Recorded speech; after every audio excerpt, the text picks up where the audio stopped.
Buying a home is a big deal, so this week I'm going to go over the process of buying a home in Florida. If you're new here, my name's Alexandra and I'm a local realtor down on Florida's Space Coast.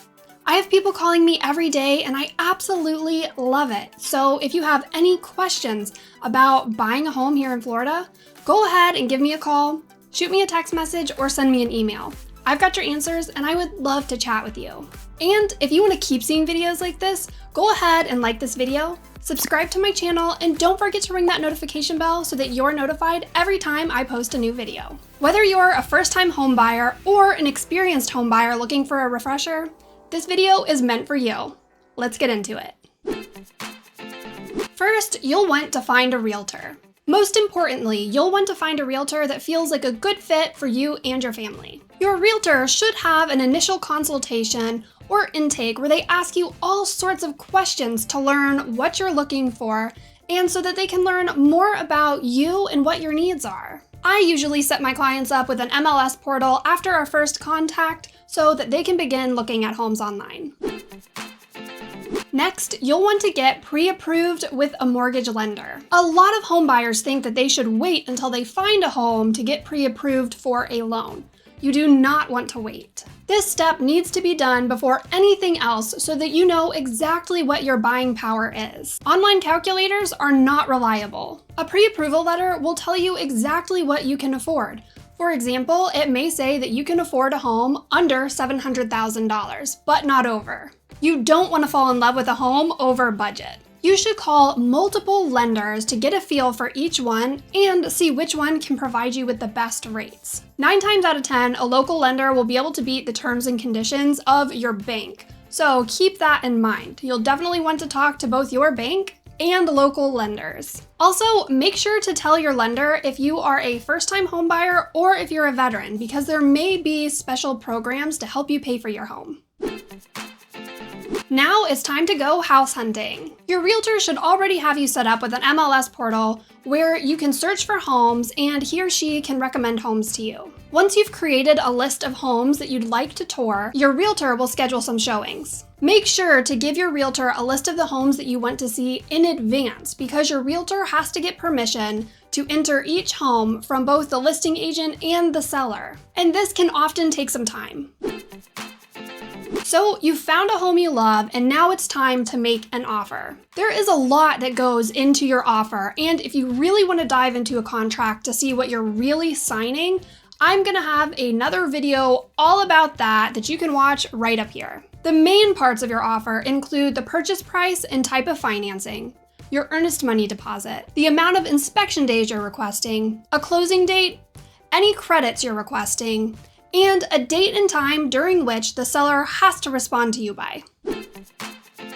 Number 5, an accepted offer. Once you have an accepted offer, your realtor will send the signed contract over to your lender and the closing company, which may be either a title company or a law firm. It is more common here in Florida for title companies to do closings than law firms, which I know is different than a lot of places up north. You now have a certain amount of time to get certain things done, so make sure to stay on top of your communications and get your realtor, your lender, and the title company or law firm anything that they're requesting as soon as possible. Any delays in getting them what they're asking for could potentially put you in breach of contract, or it could delay your closing, so you'll really want to stay on top of it.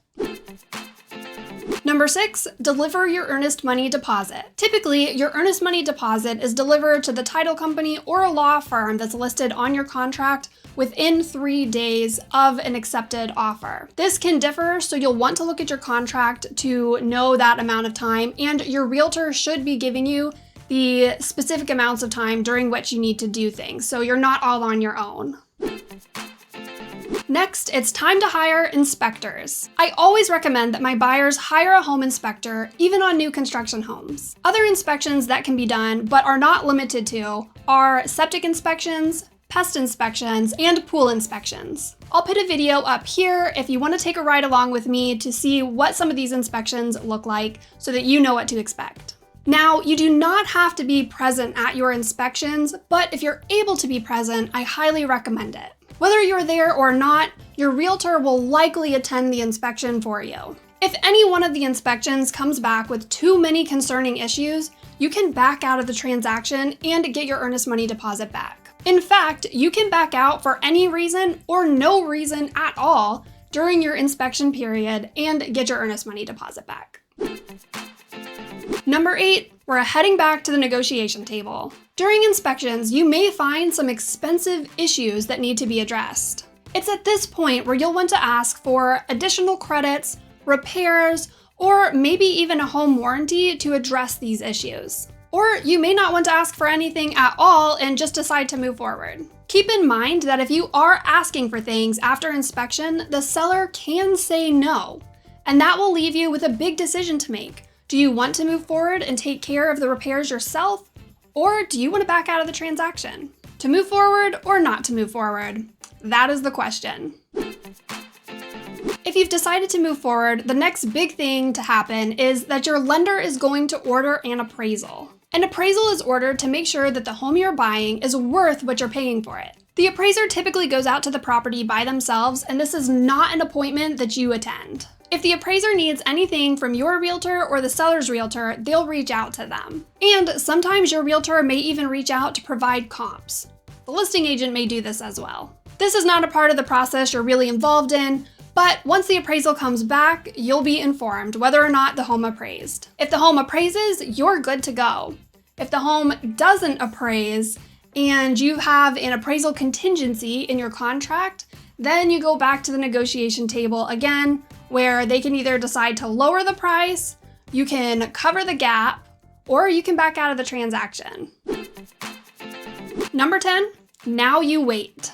At this point, there's a lot going on behind the scenes in regards to your financing and at the closing company. As I stated before, make sure to stay on top of your communications and get your realtor, your lender, and the closing company anything that they may need in a timely manner. While you're waiting, you can go ahead and find out who your future utility and service providers will be and contact them to see if you can go ahead and schedule a date for transfer of service.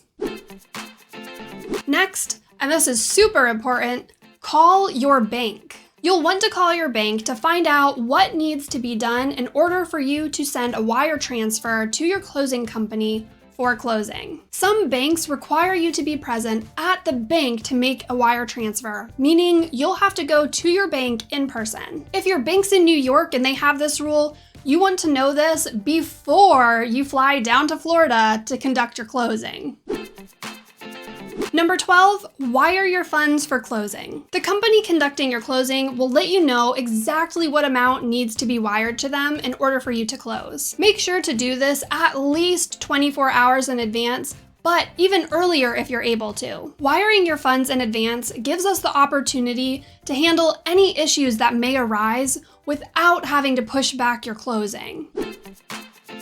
And finally, it's closing day. There are multiple ways to close on a home. The most common way to close on a home is to go in person to the title company or the law firm and sign all of your documents with your realtor and that company. But if you can't be there in person, there's other ways to do this too. You can close virtually over a Zoom call type meeting, or you can have a mail-away closing where a mobile notary will come to you and you'll sign all of your documents. Once all of your documents are signed and everything is funded, you get your keys and you can move in. Now, every real estate transaction is different. The steps I've gone through are kind of the most common steps that were going to happen during a real estate transaction, but yours might look a little bit different. If you found this video helpful, go ahead and hit that subscribe button for me.